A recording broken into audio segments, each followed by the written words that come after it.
Isang mapagpalang araw po sa ating lahat. Ngayon po ay araw ng Sabado, September 6, 2025.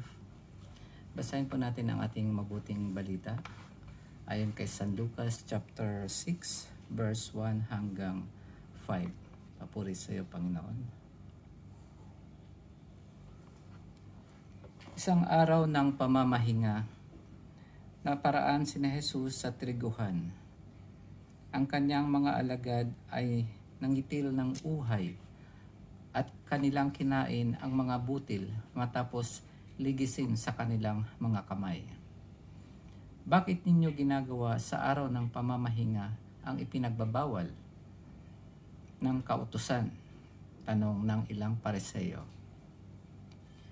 Sinagot sila ni Jesus. Hindi ba ninyo nabasa ang ginawa ni David nang magutom siya at ang kanyang mga kasama?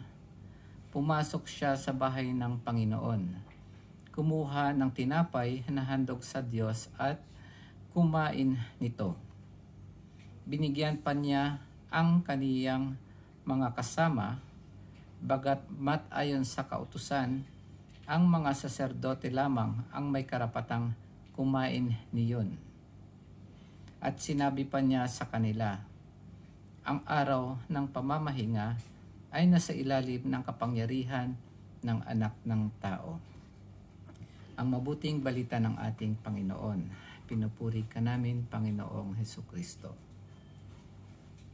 Ang ating pong mabuting balita ay tungkol sa araw ng pamamahinga. Ang araw po ng pamamahinga ay isa sa 10 utos ng ating Panginoon. Kung hindi ako nagkakamali, ito ay pang-3 na kautusan ng ating Panginoon. Sa English nga, you shall keep the Sabbath day holy, or you have to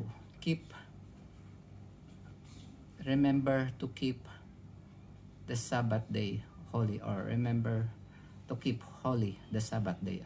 Sa tingin ko yan yung tama dun. Remember to keep the Sabbath day holy. At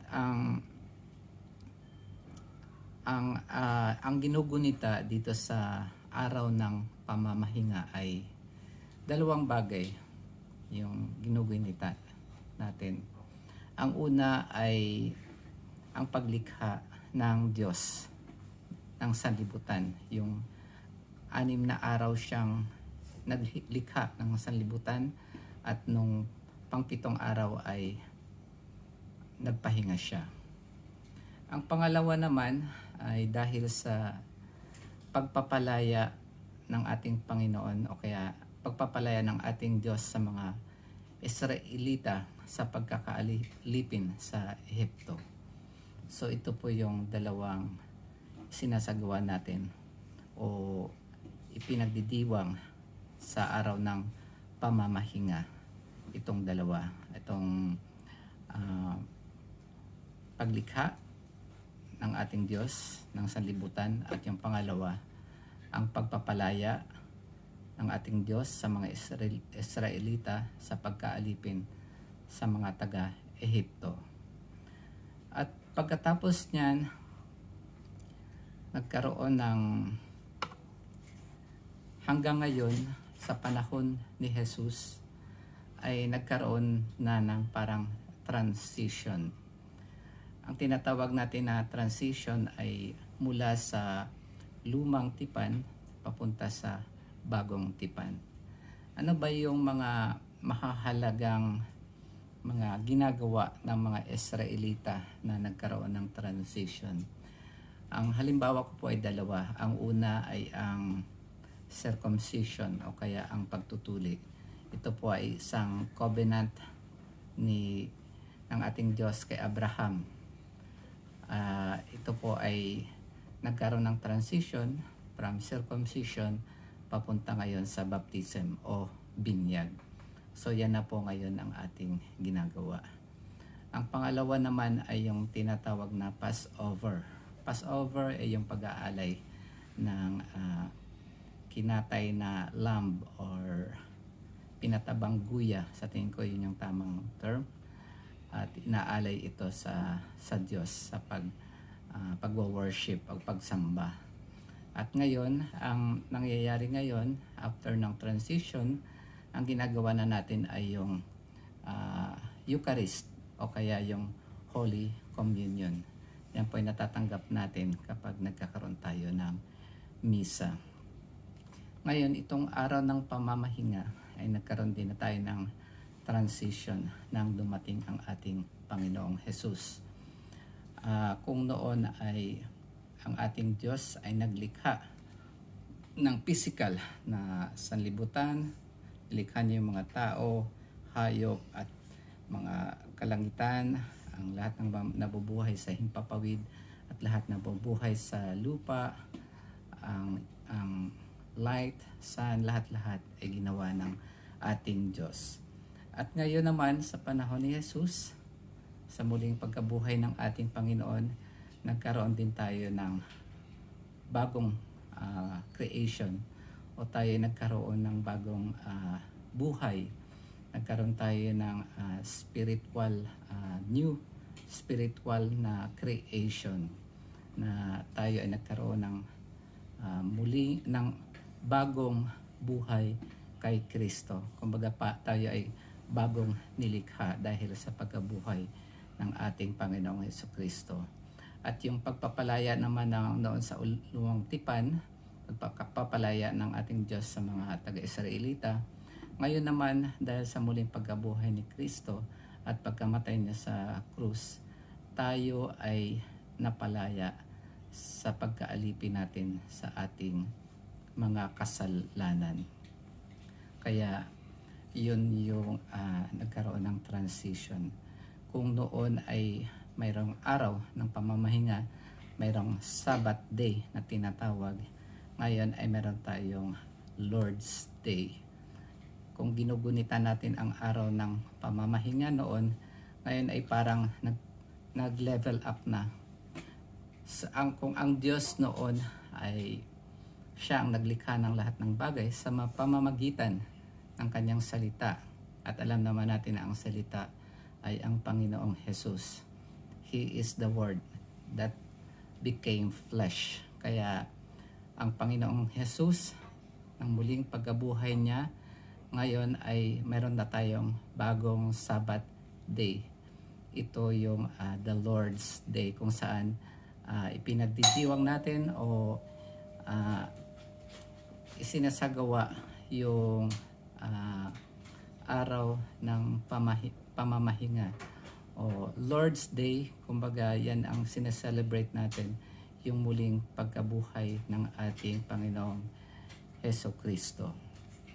Kaya nga dito sa sinasabi ng Panginoon, lagi siyang nung dumating ang ating Panginoon, lagi siyang pinupuna ng mga pariseyo dun sa mga ginagawa niya tuwing araw ng Sabbath day o araw ng pamamahinga. Gusto kong ibahagi sa inyo na kung ano yung nangyayari tulad nung kapag merong laban si Pacquiao sa Pilipinas, karamihan talaga niyan nanonood sa TV nung eksena na yan, yung palabas sa TV kapag araw ng laban ni Pacquiao. At mapapansin natin na sa araw na yan nagkakaroon ng low crime rate. Kumbaga konti yung crime na nangyayari sa araw na yan kasi halos lahat ng tao na Pilipino ay nanonood nung laban ni Pacquiao. Kaya dito sa araw ng pamamahinga, parang ganun ito eh. Kapag araw ng pamamahinga, halos kokonti din yung mga nakakagawa ng mga crime. Parang ano mo na, time's up. Parang time's up mo na, wag mo na tayong gumawa ng kung ano-ano pa. Pero ang itinama ito ng ating Panginoon kasi dapat hindi yun. Kasi kung makikita mo ang Panginoong Hesukristo ay nagpapagaling ng mga may sakit sa araw ng pamamahinga. At ito naman, nung nagutom yung mga alagad niya, nung kumain lang ng konting butil na yon, ay pinuna na ng mga Pariseo. Gustong iparating ng ating Panginoon na ang araw ng pamamahinga ay ginawa para sa tao, hindi yung kabaliktaran na ang araw ng pamamahinga ay ginawa ng tao. Ganun nga ang sinasabi dito, ang araw ng pamamahinga ay ginawa para sa tao. Kaya ang sinasabi ng gustong ipaunawa ng ating Panginoong Hesukristo na ang Sabat, ang araw ng pamamahinga, ito ang araw para hindi ka gumawa ng masama, kundi gumawa ka ng tama o matuwid o something na useful sa araw na ito. Yun ang tamang ginagawa. At dito sinasabi niya dito sa panghuli, ang araw ng pamamahinga ay nasa ilalim ng kapangyarihan ng anak ng tao. Sa English, sabi niya rito, the Son of Man is the Lord of Sabbath. Kahit ang ating Panginoon ay Lord of the Sabbath. So, hindi siya nasa ilalim ng Sabbath day. Kaya, kung ang ating commandment ay remember to keep holy the Sabbath day, dahil ang Panginoon ay siya ang Lord of the Sabbath day, ang magandang pwede nating sabihin ngayon ay remember to keep holy the Lord's day. Kasi mas higit pa ang ating Panginoong Hesus kesa sa Sabat. Hindi natin pwedeng sabihin na, gusto kong panatilihin yung Sabat kasi ang Sabat, ang ginugunita natin, ang paglikha ng Diyos sa salibutan. Pero, nandun pa rin yun kasi ang ating Diyos at ang Diyos Ama, Diyos Anak at Espiritu Santo ay iisa, at noong nilikha ang ating mundo, ang ating sanlibutan, nandun na si Kristo sapagkat ginawa niya ang sanlibutan sa pamamagitan ng kanyang salita, kung saan ito ay ang ating Panginoong Hesukristo. Kaya okay lang na sabihin na remember to keep holy the Lord's day. Yun lamang po. Maraming salamat sa pakikinig and God bless.